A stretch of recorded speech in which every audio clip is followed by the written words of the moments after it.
All right, right after I put on my sound bar up here, I want to put on some pads here for the back seat for my kids or anybody else who might ride back there. So I've got the armrest right here. Let's open them up and put them on.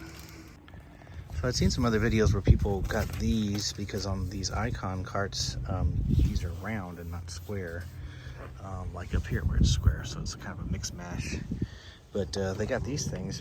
However, I just bought a new metal cutting through drill bit, and this has a Teflon on it. So if I can just tape this to here, poke straight down through the pipes there, then I think we'll be good. I can just go ahead and attach it that way. Yep, so I just went ahead and drilled straight through here with this template. We're going to see if we can come underneath and put them on.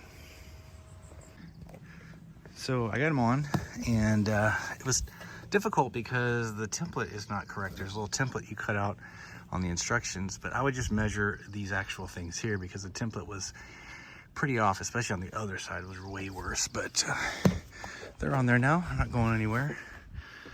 So there you go. And you know, I made sure the seats can come up on it. So lift up the seats, not hitting anything, so we're good to go.